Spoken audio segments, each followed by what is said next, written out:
Assalamualaikum warahmatullahi wabarakatuh. Selamat pagi. Baiklah, bertemu lagi dengan saya Iis Apriliani. Perkenalkan, saya Iis Apriliani. Saya merupakan salah satu mahasiswi program studi pendidikan guru pendidikan anak usia dini Fakultas Keguruan dan Ilmu Pendidikan Anak Usia Dini. Baiklah, pada video kali ini saya ingin mendemonstrasikan atau memaparkan tentang kesulitan belajar. Nah, di sini kesulitan belajar, apa sih itu kesulitan belajar?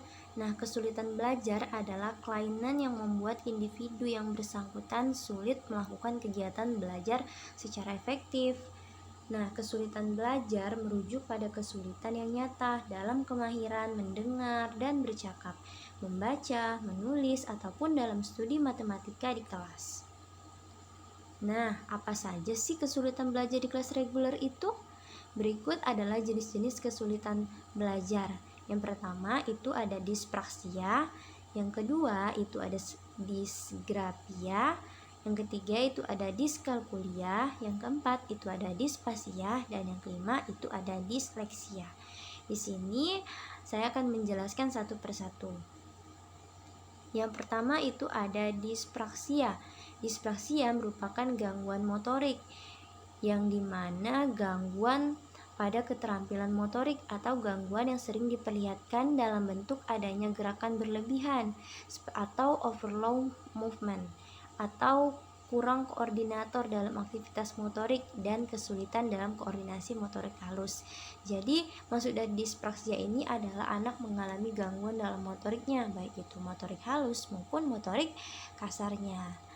Atau bisa juga anak mengalami motoriknya berlebihan atau bahkan kekurangan dalam pergerakannya. Itulah tadi dimaksud dengan dispraksia.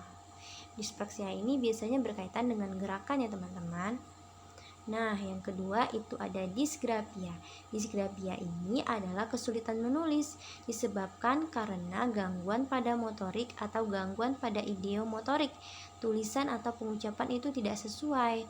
Apa yang diucapkannya dengan apa yang ditulis itu tidak sesuai.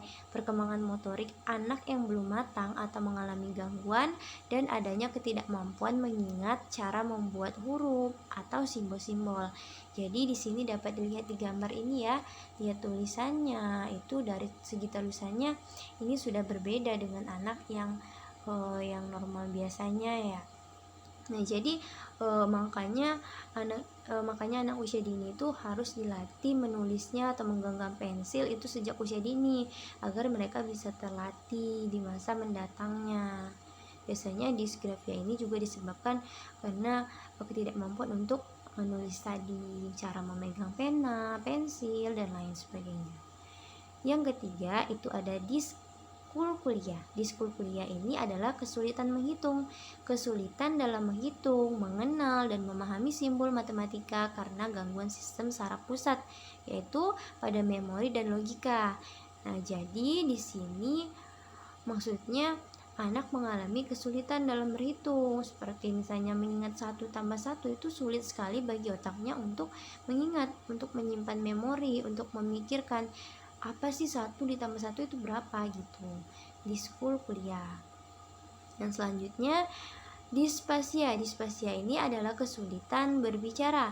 Kesulitan berbicara di sini adalah kesulitan berbahasa baik itu dalam kosakata verbal maupun non verbal. Jadi anak mengucapkan bahasa itu susah keluarnya. Biasanya ini kurang lebih saya pernah baca itu dialami karena anak kurang mendapatkan banyak kosakata. Jadi pada usia dini sebaiknya kita sebagai orang tua atau pendidik banyak-banyak mengeluarkan ajak anak berbicara, melatihnya berkomunikasi agar anak tidak cenderung sulit atau berkurang kosakatanya.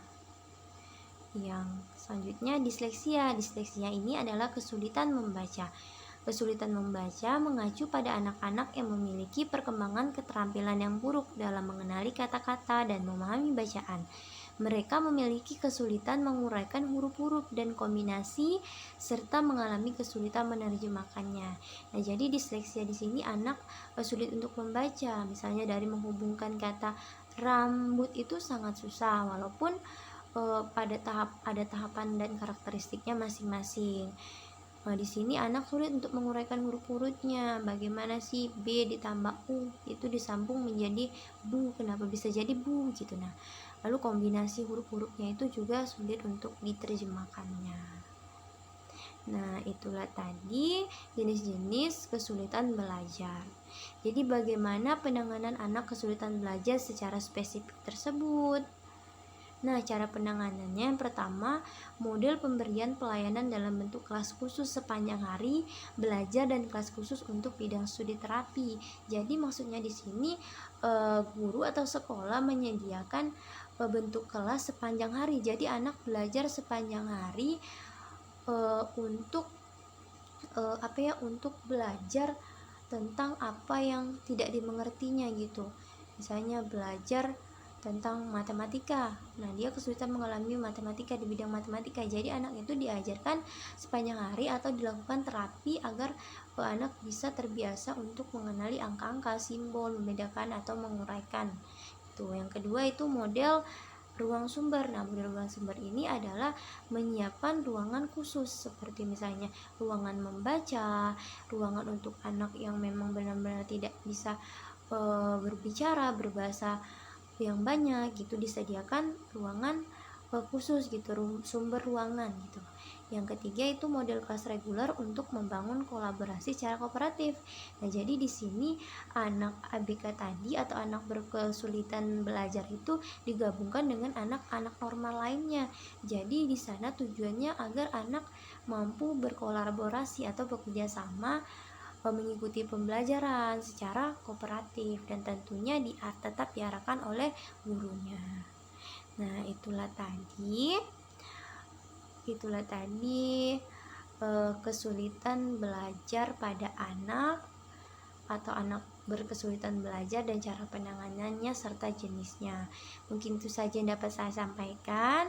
Saya minta maaf apabila ada salah kata kepada Tuhan. Saya mohon ampun. Saya akhiri wabillahi taufiq walhidayah. Wassalamualaikum warahmatullahi wabarakatuh. Dadah.